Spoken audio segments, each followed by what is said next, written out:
Now we're going to be looking at P3, which needs us to explain own responsibilities and limitations on work experience in engineering. Now, this is not very detailed as it normally is. The expectations, responsibilities, and limitations for yourself on a specific engineering work experience or work placement. This was taken directly from the assignment brief. This was taken from the assignment brief as well in that more detailed section, but this was taken from the specification where it says preparing for work experience. Now, expectations for learners on work experience, example, dress behavior. I'm going to go into this in more detail. Responsibilities and limitations for learners on work experience, example, restrictions due to experience or training requirements to carry out tasks. Researching specific work experience placements, example, organizations, job roles, and the role of placement supervisors or mentors. So this is essentially what you have to do again for P3. You can use these as your talking points joined with this. You don't have to follow exactly what I've said. This is just my interpretation of what needs to be done for this section. We're going to be speaking about expectations and responsibilities, but the first thing we must do is define each of these terms. Now, this is not something that every teacher wants you to do. This is not something that every examiner wants, but if you define these terms, you're going to need to use the internet to find some references as well.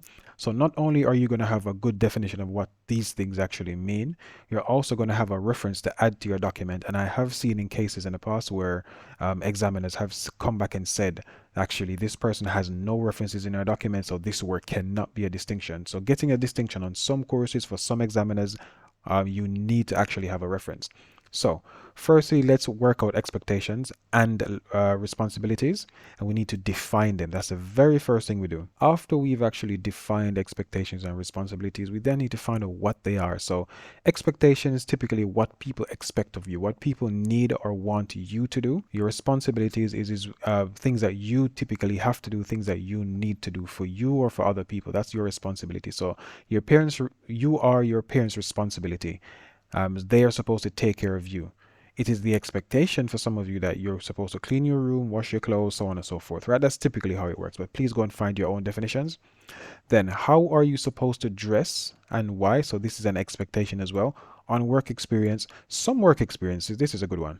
Some work experiences, they'll actually need you to wear a suit and a tie and a blazer every single day because let's say you're working at Microsoft at the main head office and they need you to look as professional as possible because other companies actually go to Microsoft and pay Microsoft for services. So they want people looking professional. They don't want people in jeans and t-shirt speaking about a $10 million deal that they'll have to sign for the next 3, 4, 5 years, right? Not the best way. However, in some cases, for example, if you are a mechanical engineer, you're going to wear to work probably overalls. So you're probably going to be wearing safety boots, overall, and goggles the entire time. And that's perfectly fine. So think about the work experience that you want to do, the one or two that you might want to do, and speak about how you're supposed to dress. Another one is how you're supposed to behave and why. Again, some work experiences, it really doesn't matter if you're a loud person, if you're always talking, maybe being a welder, for example, where you're always outside, maybe speaking to your colleague is a good idea, and maybe speaking loudly because you're in a factory outside is okay. But let's say again, let's go back to like the Microsoft example. Would it be acceptable for you to be shouting across a room to a colleague in a head office where there are hundreds of people working and potential clients as well? Maybe not. So we need to speak about how are you supposed to behave and why. How are you supposed to speak and why? Very closely linked to how you're supposed to behave. So you can figure that one out yourself.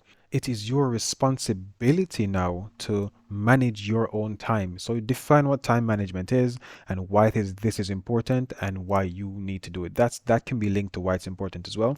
If you don't manage your time, you're going to fall behind on tasks. And if you're working in a team with other people, which you most likely will be at some point, if your task is late, then every other person's task is going to be late if they depend on your task. Being organized and focused, define organization, define focus, and why are they important? Again, this is going to be a nice mini paragraph detailing all of these things, or you could do a few sentences for each one. That's perfectly fine in my opinion. So being organized and focused, define what they are and why they are important. Being organized on a work experience where you're working in a company where you have multiple things doing at the same time, you have to be able to prioritize.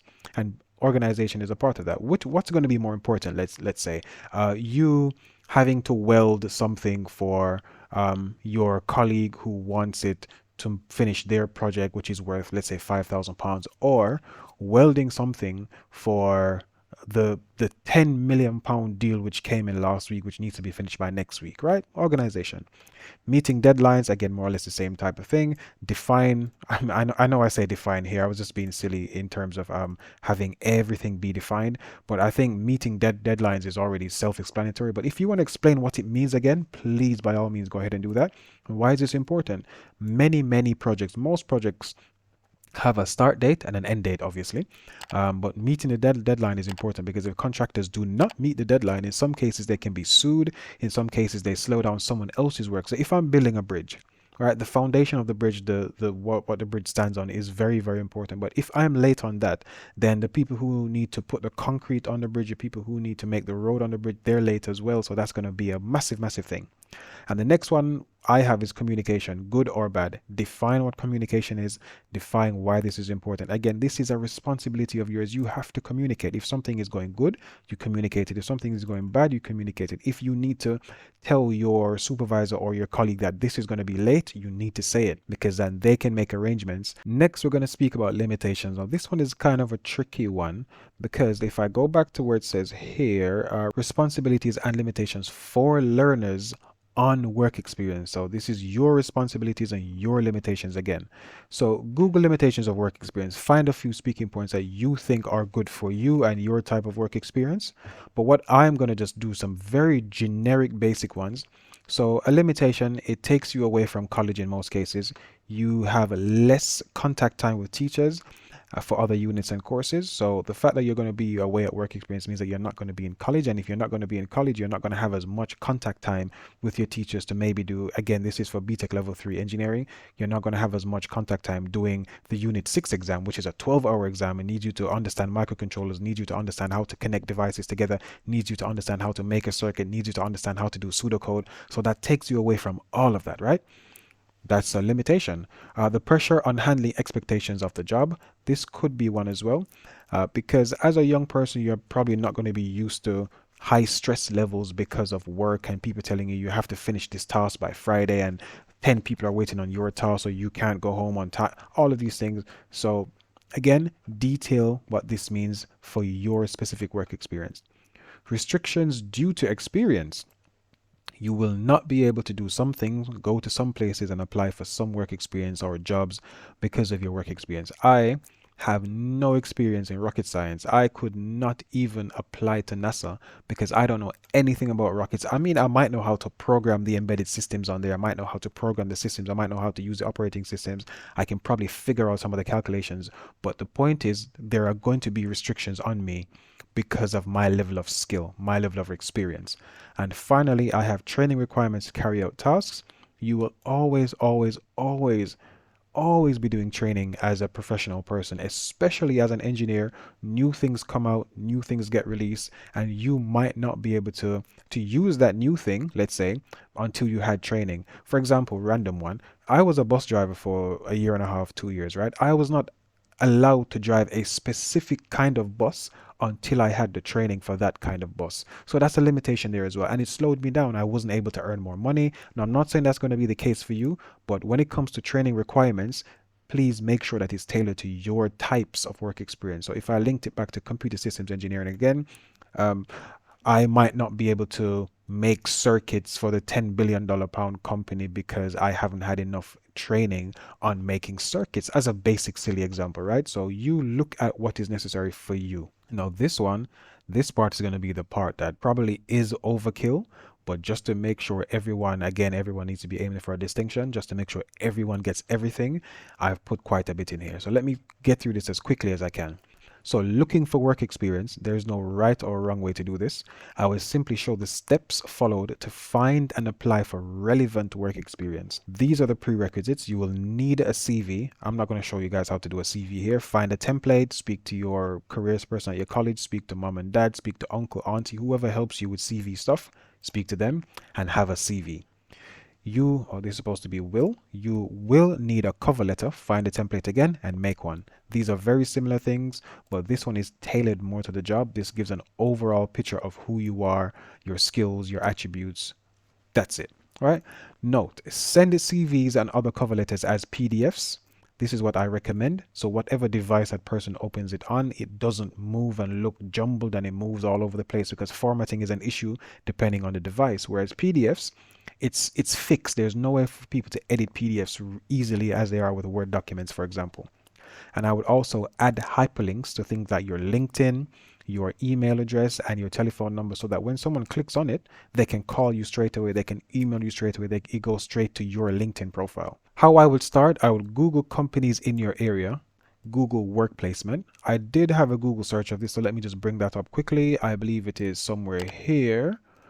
I did engineer placement companies, right? And all of these are ads here. They might work perfectly fine, but I scroll down, and on this section here on Google, I found 100 or more jobs. Now, this is perfect. This is a perfect example. So this is how I would do it. You could do engineering placement companies, Kent, engineering placement companies, Essex, engineering placement companies, London, whatever you think is right for you. So let me go back to this. A paragraph speaking about how you Google to find some companies in your general area. If you got some placement options from your school, state that. So say that my school, because of the engineering course we do, my school normally reaches out to general companies in the area. Some of them got back to us. The ones that got back to me are A, B, and C, or the ones that the school provided me with are A, B, and C. They gave me the contact details for all these companies. I was able to call and email, so on and so forth. Now, even if you already have a guaranteed work placement, you should still show the process of looking, because that's what was on the actual criteria. Where is it? For P3, you need to research specific work experience placements. Let me scroll back down. Where was I? Yeah, so here we go. Give the search criteria used or screenshot it. So after your paragraph, after you said I search your work experience in these areas, in these companies, for these specific reasons, it would be a good idea to have the search criteria used. So this was the one I showed you earlier, engineering placement companies. That's the one I actually searched for. This is another one I look for as well. Have about 2 or 3 of them. Now again, this is massive overkill for P3, but if you do this, in my opinion, I think that you've covered every single criteria that you could cover, hence moving towards a distinction. After you've shown the search criteria, because again, you're doing research. This is how research is typically done. You look for something, you note it down. You look for something, you note it down, right? Companies and websites found. I've only listed 3 here. I think most people can easily find 10 job website companies or companies that offer work experience in the UK. If I go back to my search criteria, there is 100. Let me click on this. 100 or more, right? Some of these companies will keep repeating, but that's perfectly fine. Okay. Find the top 5 or 10 that you think, oh, this makes sense. Let's go with that one, and go with that. It's as simple as that. I just picked the top 3 that came up for me and put them here. So I would say between 5 and 10 would be a good number. List the companies that you found useful. Don't list the ones that you didn't find anything on. There's no point. Next, we have choose a few companies you want to apply to. Give some basic information on that company, then show how you applied. So it could either be a screenshot of the email or a screenshot of that contact us page on the website. So many companies have a website and they have a contact us page on the website where you can send a message. You can put a message in there and screenshot that. That's your evidence. So I would say do this for at least 4, let's put 5, 4 or 5 companies, right? And I've shown here how I've actually done mine. So the name of my first, well, I said company 1, that's my first company of my 5 companies. So company 1 of 5. The name of the company, I should have that name of company. Spelled it wrong? No, I didn't. Wow. Okay, name of company BAE Systems Rochester. It's probably just called BAE Systems, but the location is Rochester, so they have a Rochester branch as well. The address of the company, Macony Way, Chatham, Rochester, postcode ME1 2 X-ray X-ray. This is their phone number, this is their email, and this is their website. I think this is more than enough information for you to say, okay, I've researched this company, because the only reason you would have these details is if this company offered work experience. And I know that for a fact because this is the actual company here. So I didn't look too much into the details, but they offer industrial work experience, and this is actually amazing. So your salary is 19,500 per year. And again, when you finish this, you have experience at being what kind of engineer is this? You know what? I don't. It doesn't even matter. Find a company that works for you. There are hundreds and hundreds on here. BT, so data engineer, industrial placement. We have engineer summer placement. We have pump engineer serve. Right. It really doesn't matter what kind of engineer it is. You find a company, you find these specific details, because that will then allow you to do the next step. So application evidence example, this is just my example. Let me zoom, let me scroll, let me expand this. So I've said I'm going to email BAE Systems, blah, blah, blah. So that's the same company, work placement opportunity. And I've attached my CV. So it says Ron's Tech Hub cover letter here. And this one says Ron's Tech Hub CV. Now, again, send these as PDFs, not as Word documents. I just didn't want to make it too long. And I say, good day. My name is Ron's Tech Hub. I am a BTEC Level 3 engineering student at YouTube College located in London. I came across your company while doing some research. I think your work ethic, blah. So you simply go through and explain why you want work experience at that company. What are some of the things you're already competent at? They will be in the CV, but still put a few of them here. Just tell them why you want to work with them. They're an amazing company. You think it would be a good fit because you have these skills. They want these skills. You want to learn these things, and they actually teach those things. This is just a typical one. Now, please, please, please Google work placement opportunity cover letter, work placement opportunity example email, workplace opportunity or work placement, sorry, work placement opportunity example letter, so that you can see how other people have done it. This is just my example. And I would do this whole process. Let me just shrink this down again. I would do this whole process for at least 4 companies. So this is my company 1. I have the details of the company, so name, address, phone, email, website, and this is the evidence of me applying to that specific company. And I would do this 4 more times to get my 5 companies.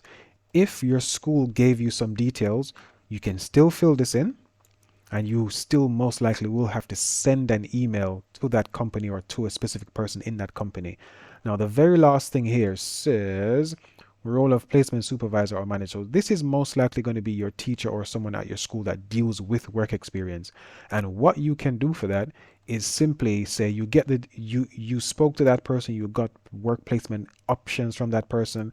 The role of that person is to ensure that you find work placement, to make sure that you're safe wherever you're going to, because if you're going to a company that has no health and safety procedures in place, definitely that person should tell you, don't go there, this is not allowed. They're going to help you fill in some documentation to make sure you do the necessary amount of hours that you're supposed to cover. They're going to do quite a few things. So this is again a very easy fluffy one to work out. So you could simply Google role of placement supervisors or mentors. That's everything for P3. It was a bit long-winded, I know, but that way it covers everything from the assignment brief, which is this. This was also from the assignment brief, but everything from the specification as well. It covers every single thing in great detail. If you do all of this and you do it in a semi-sensible way, you're almost guaranteed a distinction if what you put in makes sense, if you follow everything. Hopefully that made sense, and good luck.